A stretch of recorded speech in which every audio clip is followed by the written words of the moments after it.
반갑습니다. 우리 오랜만에 슬기로운 신앙생활 6번째 시간으로 우리가 만나게 될 텐데요. 오늘 슬기로운 신앙생활 6번째 시간은 특별히 고난에 대해서 한번 이야기해 보려고 합니다.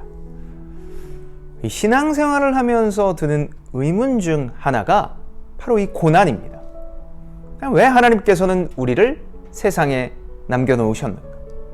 고통을 제거해 주실 수는 없었을까? 라는 질문을 하루에도 몇 차례씩 하게 되죠. 저도 마찬가지입니다. 그런 생각 해본 적 참 많을 텐데요. 오늘은 오랜만에 이 모든 진행하는 슬기로운 신앙생활 6번째 시간으로 고난에 대해 우리가 어떻게 생각해야 되며, 특별히 성경에서 나오는 인물들은 이것을 어떻게 대처하며 살아갔는지 알아가는 시간으로 진행하도록 하겠습니다. 자, 먼저 신명기 8장을 보면 이 광야의 이스라엘 백성들에게 보내는 메시지, 특별히 이 고난에 대해서 하나님께서는 어떻게 생각하시는지에 대해 잘 나와 있습니다.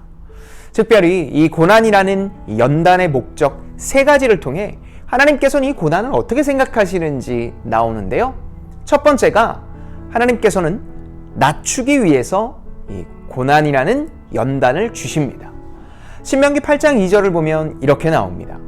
내 하나님 여호와께서 이 40년 동안에 너로 광야의 길을 걷게 하신 것을 기억하라. 이는 너를 낮추시며 너를 시험하사 내 마음이 어떠한지 그 명령을 지키는지 아니 지키는지 알려 하심이라 라고 이야기합니다. 자, 여기서 나오는 이 핵심 단어는요, 낮추다 라는 의미입니다. 낮추다. 이것을 사랑의 교회 담임 목사님이셨던 고옥하는 목사님은요, 겸손이라는 단어로 표현을 하시더라고요.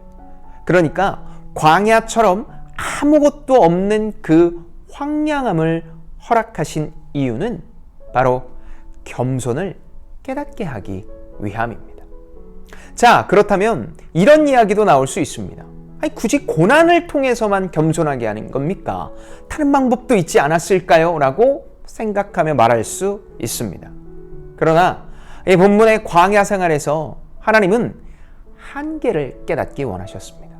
모든 것을 다 할 수 있는 것 같지만 사실 가능과 불가능의 경계선에 서 있는 우리 인간에게 무력감, 한계, 이 모든 것들을 경험시키신 뒤 그럼 어떻게 해야 되지?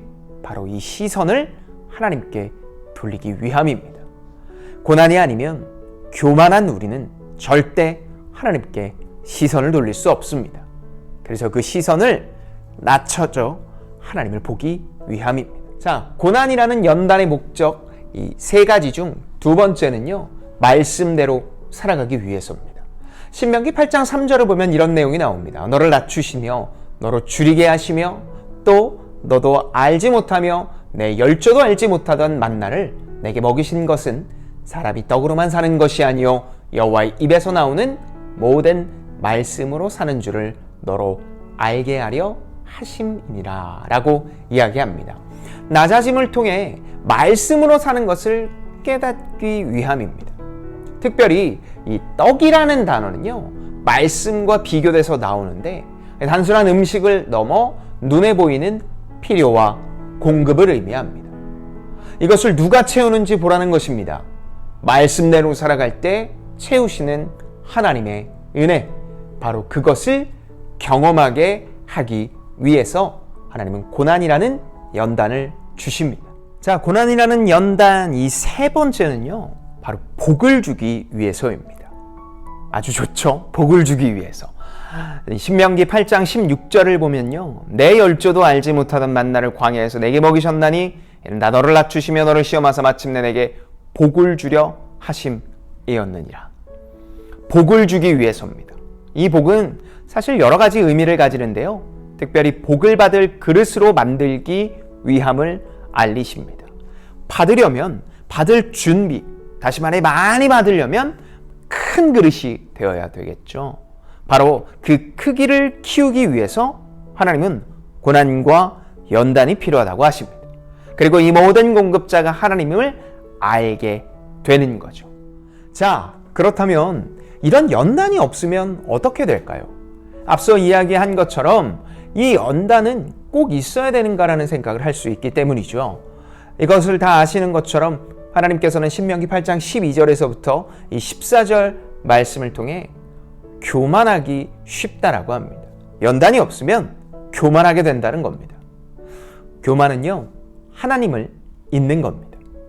내가 인생의 주인 되는 게 바로 교만이죠.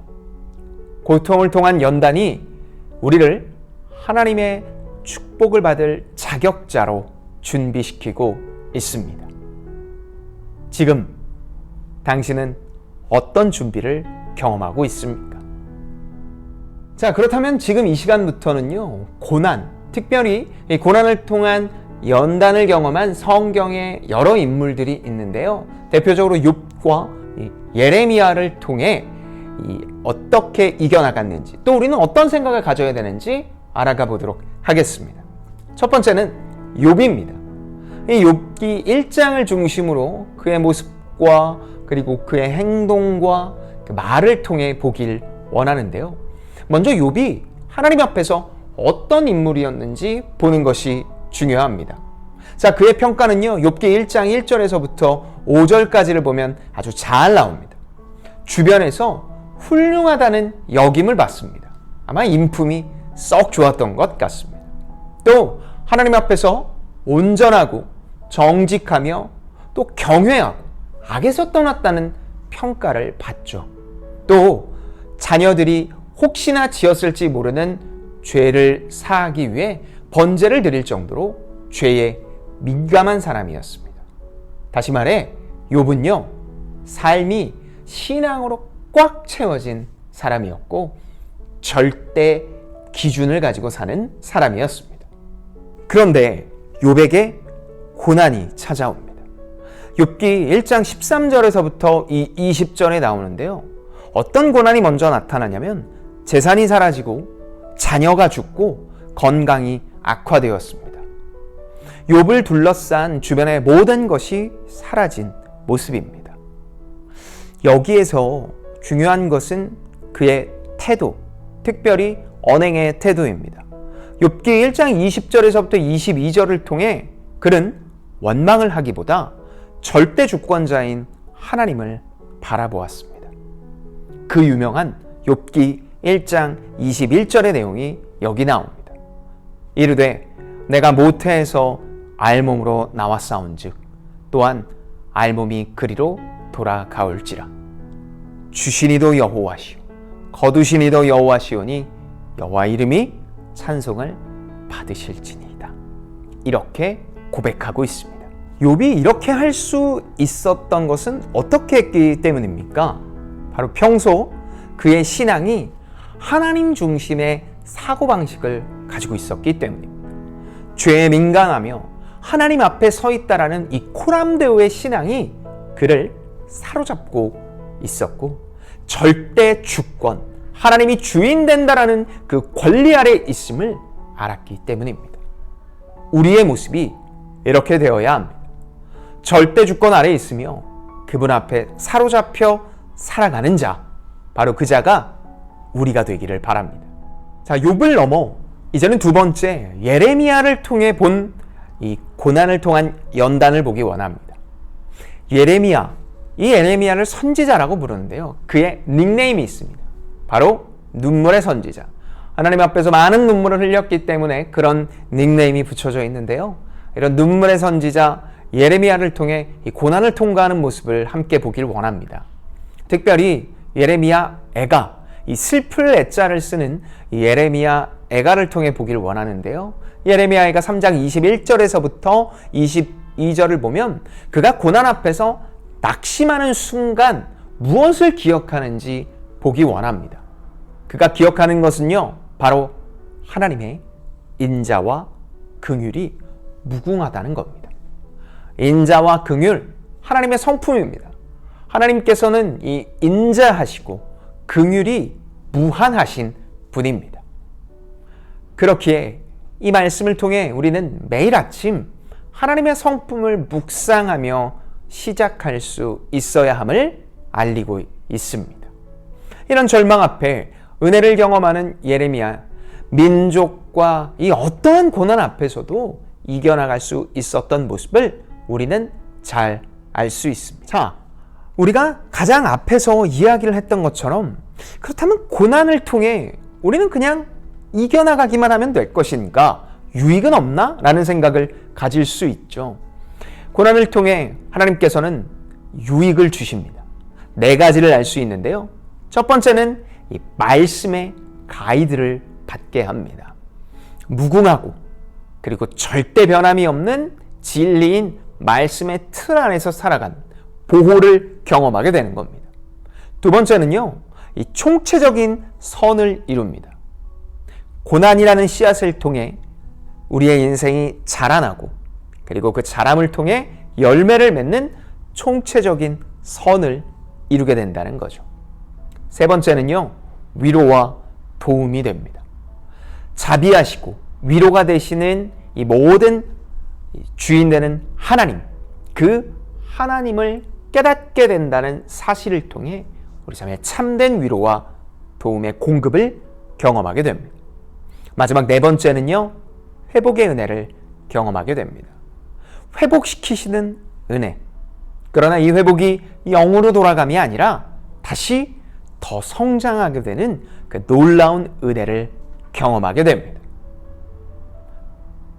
말씀의 가이드를 받고요, 총체적인 선을 이루며 위로와 도움 그리고 회복을 경험하게 되는 바로 고난. 여러분, 이제 좀 고난에 대해 생각이 바뀌셨습니까? 고난은 우리에게 유익입니다.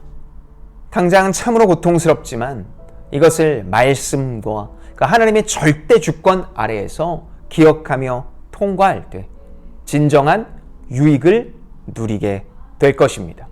이런 유익을 누려 하나님의 나라의 백성답게 살아가는 우리들이 되기를 축복합니다. 나를 지으시고 인도하시는 하나님 아버지, 오늘 이 고난 앞에서 우리가 어떻게 해야 되는지 알려주셔서 감사합니다. 하나님, 아침마다 말씀 앞에서 시작하며 은혜를 기억하게 하시고 고난을 통해 얻은 이 유익을 놓치지 않고 기대하며 살아가게 하시옵소서. 역전시키시고 은혜를 주신 놀라운 하나님을 더 알아가게 하소서.